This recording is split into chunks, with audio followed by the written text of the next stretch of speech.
everyone, this is Archana and I welcome you all on the Inclusive Zone channel। तो आज की video में हम पढ़ेंगे इंक्लूसिव एजुकेशन का पार्ट बी। तो पार्ट बी में आपका एक छोटा सा टॉपिक दिया हुआ है इवैल्यूएशन ऑफ डिसेबल्ड स्टूडेंट्स। तो इवैल्यूएशन ऑफ डिसेबल्ड स्टूडेंट्स का क्या मतलब है कि हमें डिसेबल जो स्टूडेंट्स हैं, डिसेबल जो बच्चे हैं, उनका मूल्यांकन कैसे करना चाहिए, कौन कौन से पॉइंट्स हैं जो पॉइंट्स हमें डिसेबल बच्चों का मूल्यांकन करते समय याद रखने चाहिए। तो ये कुछ पॉइंट्स मैंने आपके बोर्ड पे लिख रखे, ये पॉइंट्स आपको याद होने चाहिए जिससे आप इस टॉपिक से रिलेटेड अगर जो एग्जाम में कोई क्वेश्चन आए तो आप इजीली उसको अटेम्प्ट कर पाओ। तो पहला पॉइंट है CWSN। तो CWSN का फुल फॉर्म आपको पता होना चाहिए। यहाँ से डायरेक्ट क्वेश्चन बहुत से आपके यूपीएचएससी का जो असिस्टेंट प्रोफेसर का एग्जाम होता है, वो जीआईसी का एग्जाम है, जीडीसी का एग्जाम है, तो कहीं कहीं पे ये आपके यहाँ CWSN का डायरेक्ट फुल फॉर्म पूछ लिया जाता है। तो CWSN का फुल फॉर्म है आपका children with special needs.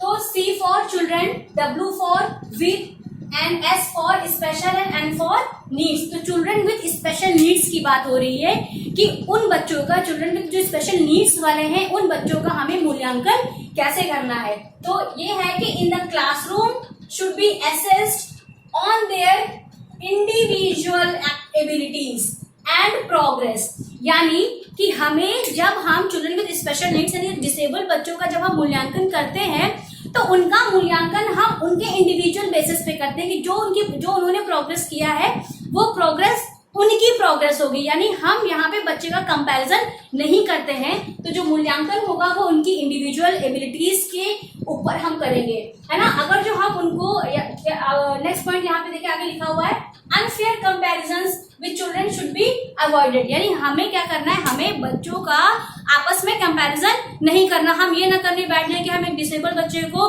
Normal बच्चे के साथ उसका कंपैरिजन करेंगे, तो ये सही नहीं होगा। इसलिए क्या है कि चिल्ड्रन विद स्पेशल नीड्स वाले बच्चों का जो हम इवैल्यूएशन करते हैं वो उनकी इंडिविजुअल एबिलिटीज के बेसिस पे करते हैं। यहाँ पे हम बच्चों का कंपैरिजन नहीं करते हैं।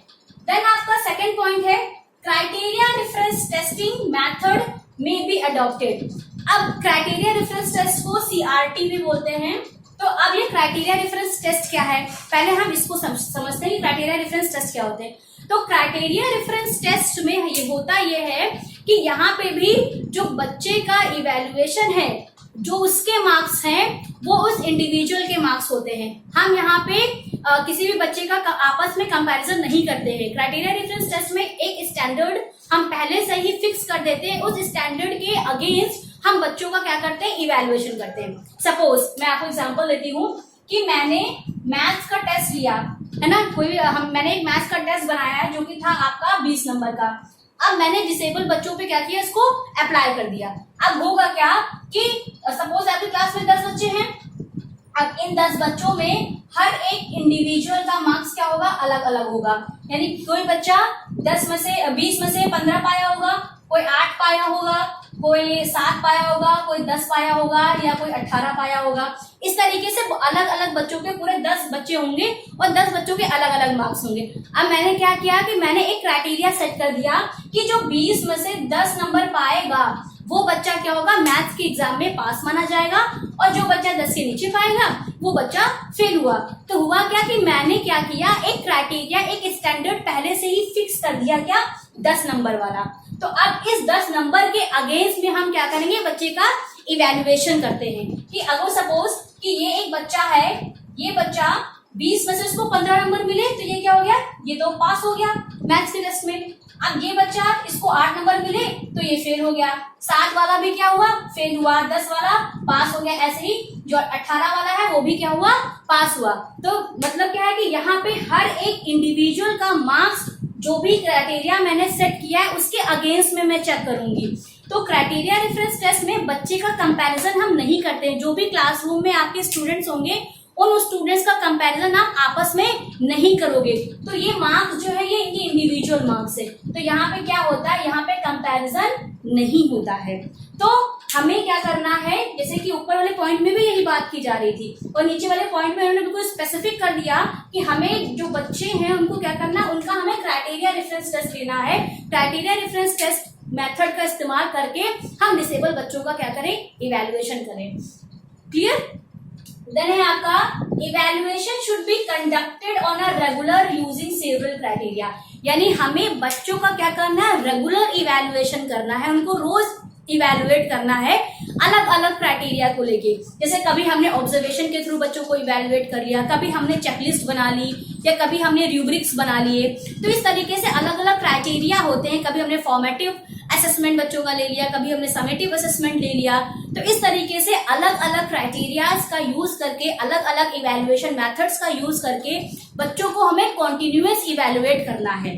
देन है आपका next point, substituting written exercises with oral assessment, discounting spelling errors. Then है आपका giving extra time during examination, reducing syllabus, including non academic activities as criteria for assessment. इस पॉइंट में ये बताया गया है कि जो हम सपोज कि हम मोस्टली क्या करते हैं, रिटन एग्जाम्स लेते हैं। तो यहाँ पे ये बताया गया कि हम जब डिसेबल बच्चों का इवैल्यूएशन करें तो हमेशा रिटन एग्जाम्स ही ना लें। रिटन एग्जाम्स की जगह पे हम ओरल एग्जाम्स भी ले सकते हैं, यानी ओरल असेसमेंट भी कर सकते हैं। यानी कि बच्चों को सुन लिया, सुन के हमने उनका क्या कर दिया, हमने उनको असेस कर लिया, तो ओरल असेसमेंट के थ्रू हम उनको इवैल्यूएट कर सकते हैं। देन आपका discounting spelling errors. Discounting spelling errors का मतलब यहाँ पे ये है कि अगर जो हमने रिटन एग्जाम लिया है तो हम जो बच्चे स्पेलिंग मिस्टेक्स करते हैं डिसेबल, उनकी स्पेलिंग मिस्टेक्स पे हम ज्यादा ध्यान ना दें, जो वो लिखना चाह रहे हैं, जो वो बताना चाह रहे हैं, हम उस पर ध्यान दें। देन है आपका giving extra time during examination. हमें क्या करना चाहिए, डिसेबल बच्चों को अगर उनका सपोज पेपर छूट रहा है या कोई बहुत धीरे धीरे लिखता है, उसको लिखने में प्रॉब्लम है, तो इस तरीके की बहुत सारी प्रॉब्लम्स होंगी डिसेबल बच्चों के साथ, तो उनको हमें क्या करना है, एग्जाम में एक्स्ट्रा टाइम देना है। देन है आपका रिड्यूसिंग सिलेबस। हमें बच्चों का सिलेबस रिड्यूस करना चाहिए। जो इतने भी डिसेबल्स बच्चे हैं, अलग अलग टाइप की डिसेबिलिटीज हैं, तो हमें करना क्या चाहिए कि उनके नीड्स के, हम क्या कहते हैं, उनकी नीड्स, जो बच्चे की नीड्स हैं उनके अकॉर्डिंग हमें सब कुछ करना है।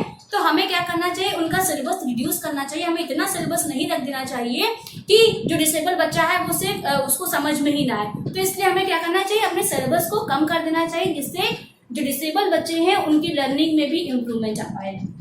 देन है आपका इंक्लूडिंग नॉन एकेडमिक एक्टिविटीज। यहाँ पे सिर्फ और सिर्फ हम एकेडमिक एक्टिविटीज की बात ना करके यहाँ पे नॉन एकेडमिक एक्टिविटीज की भी बात की गई है। तो नॉन एकेडमिक एक्टिविटीज आपकी क्या है, जैसे कि आपने उनको, जैसे कि हम बोलते हैं को करिकुलर एक्टिविटीज जो होती हैं, है ना, तो उसमें आर्ट हो गया, सिंगिंग हो गया, म्यूजिक हो गया, ये डांसिंग हो गया, ये बहुत सारी एक्टिविटीज हैं जो हमें उनके सिर्फ और सिर्फ एकेडमिक को ध्यान में ना हम दें, उनके साथ साथ जो नॉन एकेडमिक एक्टिविटीज जो स्टूडेंट्स परफॉर्म करते हैं, जो स्टूडेंट करते हैं, उन पे भी हमें क्या करना है, फोकस करना है, उनको भी हमें इवैल्यूएशन मेथड में इंक्लूड करना है। क्योंकि हो सकता है कि कोई ऐसा बच्चा है जिसका एकेडमिक ना अच्छा हो, डिसेबल में भी, लेकिन वो बहुत अच्छा गाना गा लेता हो, बहुत अच्छी पेंटिंग कर लेता हो। सपोज ऑटिस्टिक बच्चे हैं, ऑटिस्टिक बच्चों की जो कम्युनिकेशन स्किल्स होती है वो बिल्कुल अच्छी नहीं होती है, लेकिन हो सकता है वो बहुत अच्छी ड्राइंग कर लेता हो, है ना। तो हम यहाँ पे उनके एकेडमिक को ज्यादा फोकस ना करके उनके नॉन एकेडमिक एक्टिविटीज पे फोकस कर लेंगे। इससे क्या होगा, जो उनकी डिग्निटी होगी, उनका जो आइडेंटिफिकेशन होगा, वो भी क्या करेगा, वो मेंटेन बना रहेगा। तो इस तरीके से हम एकेडमिक और नॉन एकेडमिक एक्टिविटीज दोनों का बेस लेके हमें क्या करना चाहिए, डिसेबल बच्चे जो हैं उनका इवैल्यूएशन करना चाहिए। तो ये कुछ पॉइंट्स थे जो कि हमें डिसेबल बच्चों का इवैल्यूएशन करते समय हमें याद रखने चाहिए। तो आई होप आपको इजीली समझ में आ गया होगा कि हमें डिसेबल स्टूडेंट्स का इवैल्यूएशन कैसे करना है। तो ये कुछ आपके पॉइंट्स थे, तो ये पॉइंट्स आप याद रखिए, ये आपको एग्जाम में बहुत हेल्पफुल। तो इसी के साथ आपका इंक्लूसिव एजुकेशन का यूनिट 10 का पार्ट भी है, वो फिनिश हो चुका है। आई होप आपको यूनिट 10 का पार्ट भी इजीली समझ में आया होगा। तो मिलते हैं हम नेक्स्ट वीडियो में यूनिट 10 के पार्ट सी के साथ। Thank you.